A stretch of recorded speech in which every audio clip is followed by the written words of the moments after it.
Chapter 4. Ang ganda talaga nitong lugar nyo. Parang hindi totoo. Parang yung mga napapanood ko lang sa mga movies na may kinalaman sa mga royalties. Royalties? Royalties naman talaga ang treatment dito sa mga club members. Ang mahal siguro ng membership dito, ano? Okay lang. Member ka rin dito? Matagal na. That's nice. Nakaupo sila sa mga mesa na nakaset sa beranda ng Riders Veranda, isa sa mga restaurant sa loob ng club. Doon sila nakarating ni Nenji nang yayain siya nitong mag-dinner pagkatapos silang iwan ng kambal. Overlooking doon ang racetrack at ilan pang arenas kung saan ginaganap ang iba't ibang equestrian sports ng mga miyembro ng exclusive club na yon. Sa kabilang mesa na malapit sa kanila ay naririnig niya ang dalawang babae na nagpupustahan kung sino ang mananalo sa mga naglalaro. Bakit ayaw mong kay Jubei pumusta, Te Marie?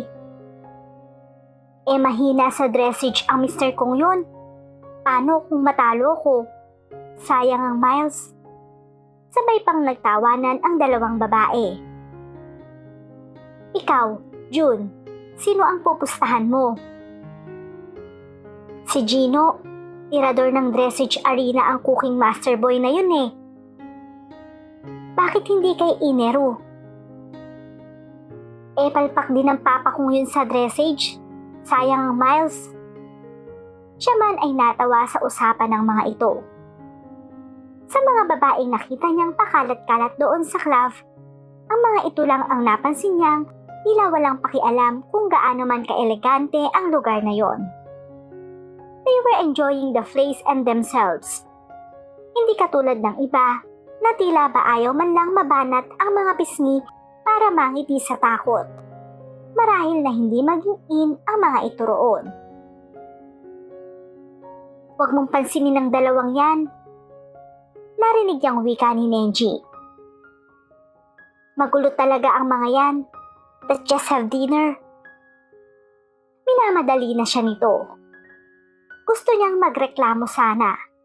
Kaya lang, sa tuwing pinagmamasdan niya ang gwapong mukha nito, nag-iiba ang takbo ng isip niya. He really looked tired. Kung hindi lang nito mamasamain, hinaplos na sana niya ang mukhang yon. Baka sakaling makatulong yon kahit paano para maibsan ang pagod nito. Had a long day? Tanong niya rito. Ha? O, yeah, sort of. Gusto mo bang magpahinga na? Okay lang naman sa akin na matapos agad ang dinner natin. Magpapahatid na lang ako kay Jigger pabalik sa Maynila. Somehow, her words seemed to hit something in him. Dahil matagal na tinitigan siya nito. And then, he just smiled. Tanggap na niya kahit matapos agad ang gabi nilang yon. She had his smile, and it was enough to last her a century. I'm fine. Medyo pagod nga lang ng kaunti. Hindi ko pa inaasahan ang gagawing kalokohan ng kambal na yon. Kalokohan? Umiling ito ng marahan. It's nothing. Don't worry about it. Let's just eat. By the way, you have beautiful hair. Otomatiko namang idinampi niya ang kamay sa kanyang buhok. Salamat sa stallion shampoo mo. It's that good, ha? Yeah. You deserve to win. Do you want anything else to eat? Huwag kang mahihiyang umorder. Hindi na. Busog na nga ako kanina pa eh. Ikaw ang dapat kumakain. Mukha ka kasing matamlay. Halata na ba talaga ang ilang araw kong pagpupuyat? Okay lang. Gwapo ka pa rin naman. He smiled sheepishly and turned to his food. Nanibago siya. May lalaki pa pala sa mundo na hindi swapang sa papuri. At ang nag-iisang nilalang na yon ay heto ngayon sa harap niya. Jubei, baby, kaya mo yan. Manalo ka. Malaki ang pusta ko sa'yo, kaya huwag kang magpatalo. Sayang ang miles. Muli siyang napalingon sa direksyon ng dalawang babaeng nagpupustahan kanina. Pinaswitan ni Nenji ang mga ito.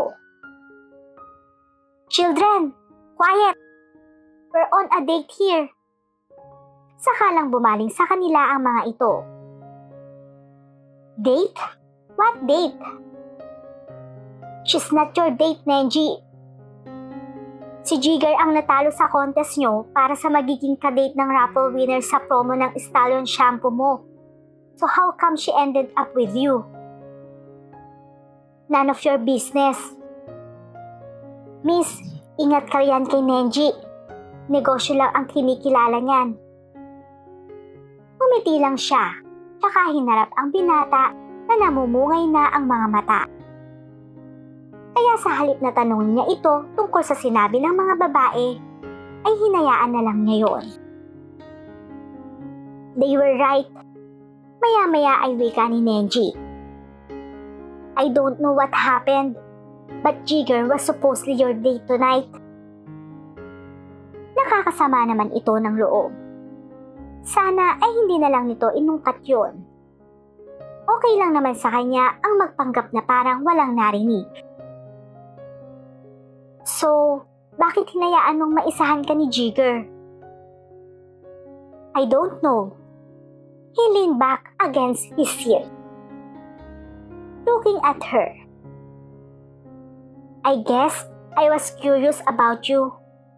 Hindi kasi kita makalimutan nang unang beses kitang makita roon sa Cafe Helena's, wearing your pajamas. You really look cute then. In any case, hindi rin naman niya mapigilang humiti dahil sa sinabi nito.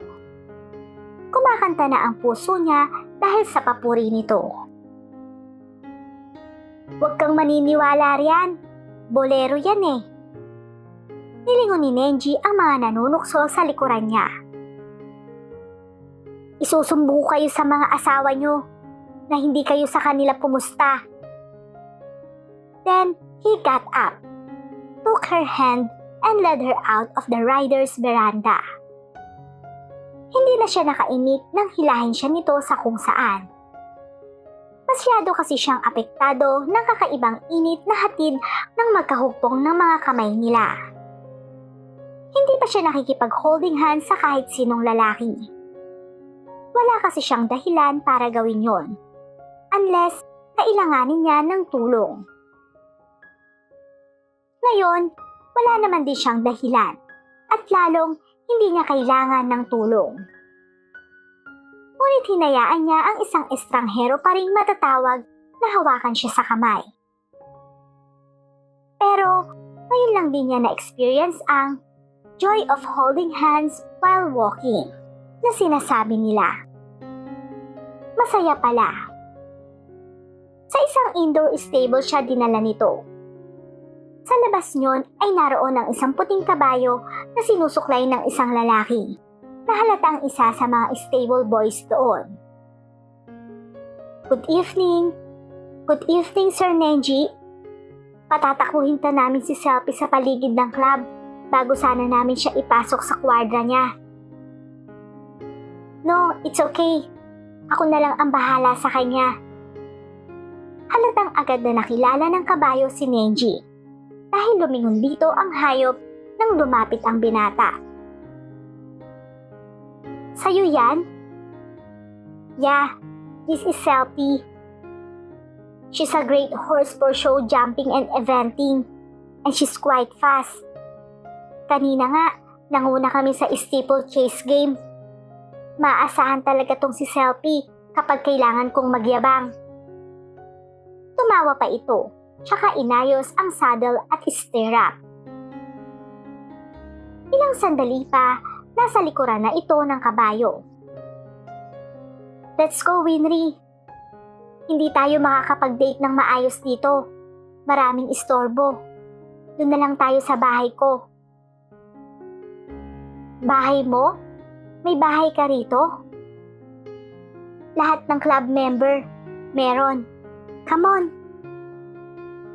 Pero nakabestida ako. Pwede ba akong sumakay sa kabayo nang nakaganito? Oo naman. Basta itapak mo lang ang kaliwang paa mo sa stirrup at aalalayan na kitang maupo rito. She did as instructed. Another minute more and she was swept off the back of the horse. Mabilis at mahigpit na kumapit siya sa katawan ni Nenji. I can't believe I'm doing this. Yeah, me too. Narinig niyang sambit nito. Hiya! Come on, Selfie! Magyabang tayo! Well, what do you think? It's better here, isn't it? Umupo sa tabi ni Windy si Nenji sa sopa ng sala ng bahay nito. Nakatanaw siya noon sa open window at ninanamnam ang lamig at mayuming simoy ng hangin. It was a great night. The sky was clear and the moon was very visible with all the stars around it. Di kalayuan sa kanila ay nanginginain naman si Selfie na pinakawala ng binata kanina pagdating nila roon. Mas relaxing nga dito, Aniya. Pero masakit pa rin ang puwit ko. Ganyan talaga ang mga unang beses pa lang na nakakasakay sa kabayo. Masasanay ka rin. Masasanay?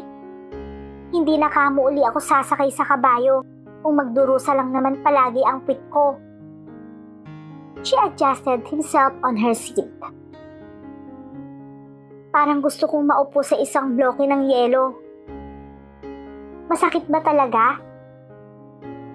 Hindi mo ba naranasan ang ganito nung first time mong sumampa sa kabayo? Hindi ko na maalala eh. Napansin niyang sinilip nito ang mukha niya bago ito napangiti. Ganyan pala ang pakiramdam ng mga babae kapag nakakasakay ng kabayo. No wonder, mga lalaki lang ang nahihilig ng husto sa equestrian sports. Bakit? Wala ka pa bang naisasakay na babae sa kabayo mo at hindi mo alam ito?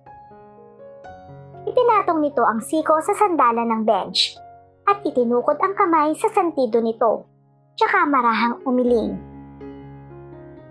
Bakit? Ayoko. Eh bakit ako isinakay mo? Ang dami mo namang tanong. Marami kasi kung gustong malaman. Hindi naman lahat dapat mong alamin. There are things that should be left unanswered. Okay. Kung sa bagay, napakaganda nga naman ng paligid at iyon dapat ang pinagtutuunan nila ng pansin. Pero kasi, paano niya yun gagawin kung heto at alam niyang nakamasid lang sa kanya ang binata? Niluhon niya ito at nakita itong nakapikit na habang nakapatong ang ulo sa braso nitong nakapatong sa sandalan ng sofa. Ay, tulugan daw ba ako? Hindi na rin niya ito ginising pa. Mukhang hindi na nito nakayanan ang hila ng antok. Pagod na pagod nga marahil ito sa negosyo at sa sports. Kumilos siya at dahan-dahang inihiga ito sa sopa upang maging komportable ito sa pagtulog. Malalim na yata ang tulog nito dahil hindi na ito nagising pa nang galawin niya ito. Poor guy, sambit niya sa tulog na binata. What are you doing with your life? Kung sasagarin mo ang sarili mo sa trabaho, magagaya ka sa akin na darating ang araw na katatamaran mo na ang buhay mo. Hindi maganda yun. She explored the house, looking for his room. Hindi naman siya nabigo. Napangiti siya nang makapasok sa silid nito. Even this manifested his hectic life. Magulo ang kwarto at puro papeles, magazine at broadsheet ang nagkalat sa sahig at estante. Dinampot niya ang picture frame nito. Hi, aniya sa larawan. Hindi na ako makakapagpasalamat sa'yo, kaya dito na lang. Salamat. It's been a great night for me dahil nakilala kita. Hindi niya inakalang magkakaroon ng ganoong twist ang kanyang boring na buhay. Kaya bilang pasasalamat, nilinis at inayos niya ang magulong silid nito. Pagkatapos, ay kinuha niya ang kumot at isang unan sa kama nito. Tsaka binalikan ang binata sa sala. Isinara din niya ang bintana upang hindi ito masyadong malamigan. Kapag kwan ay tinawagan niya ang clubhouse lobby para magpasundo. Si Jigger ang nakausap niya. Ako na ang susundo sa'yo. Nasaan ka nga pala? Nandito sa bahay ni Nenji. I don't know the exact location, but I know the place. Don't worry. Where is he? Nilingon niya ang binata at napangiti. Tulog eh. Napagod yata masyado. Matagal na hindi nagsalita ang nasa kabilang linya. Kaya inakala niyang wala na ito. Did something happen between you and Nenji? Meaning, if we had sex? You think magagawa namin yon sa loob lang ng 30 minutes? Well, we're talking about a stallion riding club member. No. Okay. Sige, pakihintay na lang ako riyan. Umupo siya sa love seat, paharap sa natutulog na binata, upang hintayin ang pagdating ng kanyang sundo. Sa pamamagitan nun, ay mapagmamasdan niya ito ng husto, hanggang sa lumuwa ang mga mata niya o magsawa mismo siya. Pero may naisip siyang mas magandang souvenir, bukod sa kinulimbat niyang larawan nito. She sat on the floor near him and took their picture together with her camera phone. Pati ito ay pinagdiskitahan na rin niya. Hindi siya tumigil sa pagkuha ng larawan nito hanggat hindi napupuno ang memory ng kamera niya. Nang magsawa siya ay nilingon niya ito. Their faces were only inches away from each other. She could kiss him if she wanted. She wanted to, so she kissed him gently on his cheek. Souvenir uli. Pumuntong hininga ito ng mahina, as if satisfied with what she just did. You just made my day and night, Nenji. Mulong niya rito. Sana maulit pa to. Kaya lang, imposible na siguro yun. Heto nga at ngayon pa lang, tinulugan mo na ako. Pero okay lang. At least now, I know. May pag-asa pa ako sa love department. Hindi pa ako mahuhuli sa biyahe. Kaya lang din, pagkatapos ng mga na-experience niya ngayon sa piling nito, hindi kaya palagi na lang niya itong hanapin sa katauhan ng mga lalaking makikilala niya? Bakit ba siya nag-iisip ng ganon? They had a great time tonight. Pinanggit din itong naalala pa siya nito nung unang beses silang magkita. At curious din daw ito sa kanya, kaya pumayag itong manipulahin ni Jigger ang sitwasyon. Maganda ng simula yon para sa kanilang dalawa. Ang ibig sabihin, may pag-asang maaaring gusto rin siya nito. Napangisi lang siya at bumalik sa dating kinauupuan, tsaka muling pinagmasdan ito mula roon. Like me, Nenji Villarasa. Pulong niya sa hangin. And you'll never regret it. Parang gusto niyang mapailing sa kanyang mga naiisip. Talaga bang binitawan niya ang pangakong yun sa isang lalaking 2 beses pa lang niyang nakikita at hindi nga gaanong kilala? Pero sa tuwing pagmamasdan niya ang mukhang iyon, There was something in her that told her everything was right. Natama lang na ito ang lalaking pag-ukulan niya ng pansin at pagbuhusan ng kanyang overstock na pagmamahal na yon. Teka muna, pagmamahal? Masyado pa yatang maaga para sabihin niya yon. Dapat siguro, ang isipin niya ngayon ay kung paano pa mapapahaba ang komunikasyon nila ng lalaking ito. Nagkikab siya. Oo, tama. Everybody had a chance on love and war. Or something like that. So, why not her? Oo nga. Hindi na niya alam kung ano ang sumunod na nangyari dahil hinila na rin siya ng antok sa paghihintay sa kanyang sundo. Isang malakas na sigaw lang ang nagpagising sa kanya. When she opened her eyes, medyo nanibago pa siya sa kanyang kinaroroonan. Subalit nang dumako ang mga mata niya sa isang bahagi ng bahay na yon na pinanggalingan ng lalaki sa kanyang pangarap at panaginip, daig pa niya ang binuhusan ng malamig na tubig. Napatayo siya at napakunot ang noo ng masilaw sa liwanag na nagmumula sa labas ng nakabukas na bintana. Umaga na. Did you do something in my room?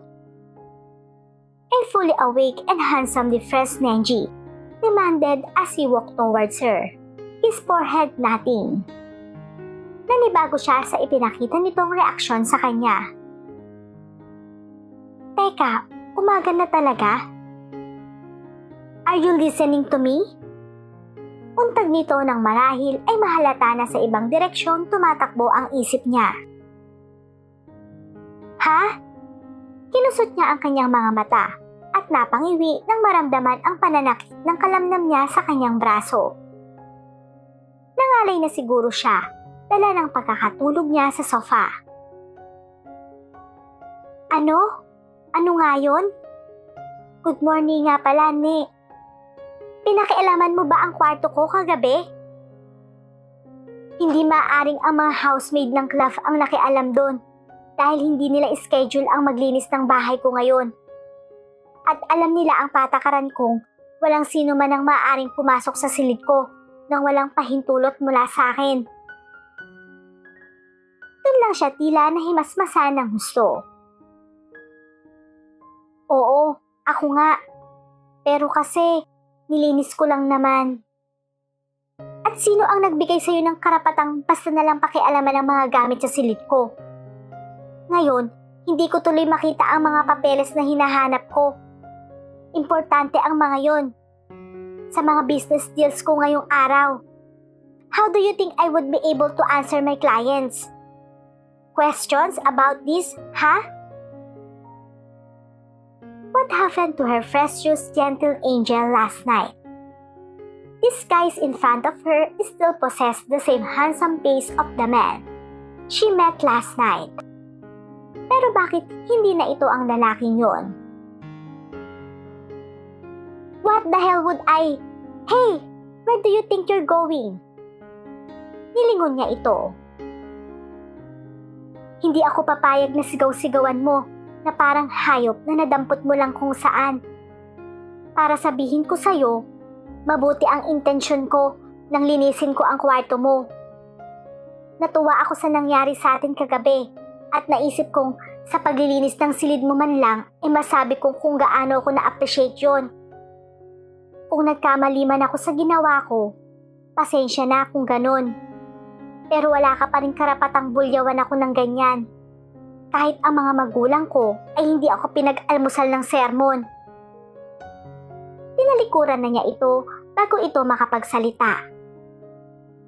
Nagagalit siya, pero hindi niya alam kung para kanino ang galit na yon. Para sa kanya, dahil pinakialaman pa niya ang silid nito at umasang magugustuhan nito iyon. Okay, Nenji, na basta na lang siya pinagalitan nang hindi man lang siya pinagpapaliwanag. Okay, Jigger, na dapat ay sumundo sa kanya ng nagdaang gabi, na hindi nga dumating kaya nakatulog siya. Basta, asar ako. bad trip. Bakit ba kailangang may masamang mangyari pagkatapos maging masaya ng isang tao? Paglabas niya ay nakasalubong niya si Jigger. Naka-riding uniform ito at nakasakay sa naglalakad lang na kabayo rito. Ikaw? Nagpakita ka pa. Ihatid mo ako sa Maynila ngayon din. Ikaw ang naghatid sa akin dito, kaya ikaw rin ang maghahatid sa akin pabalik. I'm not Jigger. Pakialam ko, magkamukha naman kayong dalawa kaya kahit sino pa sa inyo. Si Nenji ang kadate mo, hindi ba? Siya ang maghahatid sa'yo. May kung sinong tiningnan ito sa likuran niya. Nenji! Pagkarinig niya sa pangalan ng binata, ay mabilis na naglakad siya palayo. Sinira na nito ang mga pangarap niya para sa kanilang dalawa. At naiinis talaga siya rito. How dare him talk to her like that? That's not the way back to the clubhouse.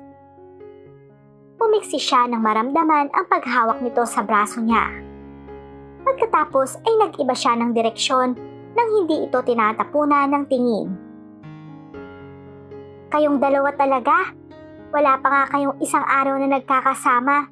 May LQ na kayo. Tiningnan niya ng masama si Trigger. Nagkipit lang ito ng mga balikat at inilahad sa kanya ang kamay. Halika na, iahatid na kita sa clubhouse bago pa kayo magkasalpukan ng tuluyan ni Nenji. Ngunit hinawi ni Nenji ang kamay niya. Ako na ang maghahatid sa kanya. Hindi kita kailangan. Nakipagmatigasan siya ng titigan dito nang hindi nito bitawan ang kamay niya. Wala na ang iritasyon sa mukha nito ng mga sandaling yon. Ngunit hindi pa rin nawawala ang kunot sa noo nito. Hindi ikaw ang lalaking nakasama ko kagabi. Kahagatin ko ang kamay mo kapag hindi mo ako binitawan. Kagatin mo. Let her go, Nenji. Nariyan na si Jigger. Isang Land Rover ang paparating at tuminto sa harap nila. Ang kakambal ng nasa kabayo ang nakasakay roon. She really couldn't tell who was who from the tweets.